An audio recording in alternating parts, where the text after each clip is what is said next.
Shalom, saudara kasih Tuhan, kembali kita pagi ini dalam renungan pagi, dan harapan saya selalu saudara diberkati Tuhan dan sungguh-sungguh mengasihi Tuhan.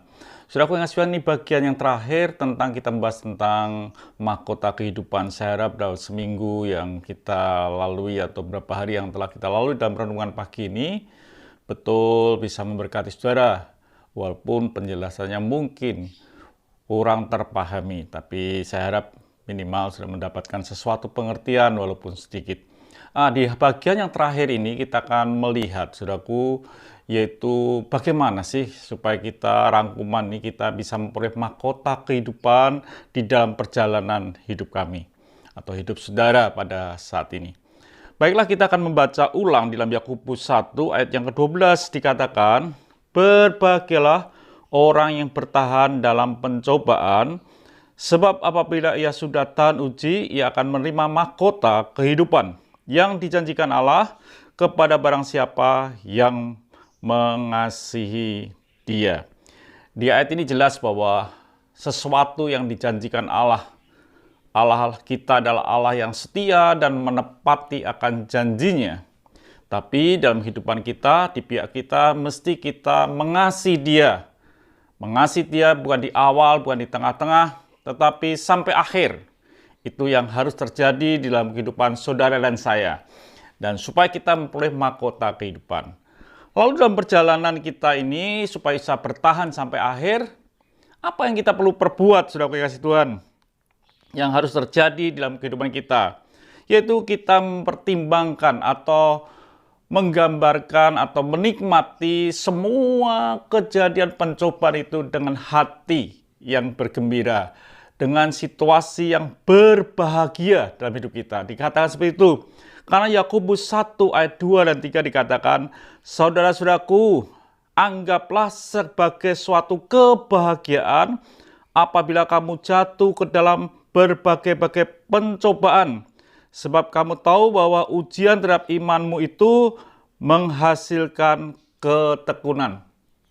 Jadi saudaraku kasih Tuhan, dikatakan yang harus sikap kita, yang harus kita nikmati ketika pencobaan datang, bukan mengeluh, menyalahkan kiri kanan, bahkan mungkin menyalahkan Tuhan, tapi kita perlu anggaplah itu sebagai sebuah kebahagiaan, sebuah kesempatan, supaya kita boleh diuji, kita boleh membuktikan bahwa kita adalah orang-orang yang mengasihi Tuhan. Caranya bagaimana? Dengan iman. Dengan iman. Kita mesti, saudara yang kasih Tuhan, hidup kita mempercayai Tuhan. Semua yang sedang terjadi dalam hidup ini tidak luput dari seizin Tuhan. Wajib kita berbahagia. Itu yang pertama, saudaraku. Bagian yang kedua, yang perlu kita ngerti atau kita ketahui supaya kita bisa memperoleh mahkota kehidupan adalah meminta hikmat. Ketika kita menghadapi masalah dalam hidup kita minta hikmat Tuhan bagaimana cara menyelesaikannya. Tuhan adalah jalan, bagi Tuhan tidak pernah ada jalan buntu. Dikatakan Yakobus 1 ayat yang kelima, "Tetapi apabila di antara kamu ada yang kekurangan hikmat, hendaklah ia memintanya kepada Allah yang memberikan kepada semua orang dengan murah hati dan dengan tidak membangkit-bangkitkan, maka hal itu akan diberikan kepadanya." Jadi, untuk menyelesaikan segala sesuatu dalam hidup ini dibutuhkan hikmat. Kalau saudara kekurangan hikmat, kata firman Tuhan, kita bisa datang kepada Elohim, kepada Yahweh, kepada Yesus Kristus, supaya kita diberi hikmat. Dia adalah Tuhan yang luar biasa, yang tidak membangkit-bangkitkan mungkin kesalahan kita, bahkan melupakan dengan kematiannya di kayu salib. Dan mintalah hikmat untuk kita bisa menyelesaikan semua pencobaan yang datang dalam kehidupan kita. Hal yang ketiga, kita setiap pencobaan yang datang dalam hidup kita, apapun yang datang, pandanglah dengan perspektif yang benar, dengan pandangan yang benar. Maka hal itu kita akan melihat kemuliaan Tuhan. Saudaraku yang kasih Tuhan, kita baca dalam Yakobus 1 ayat yang ke-9.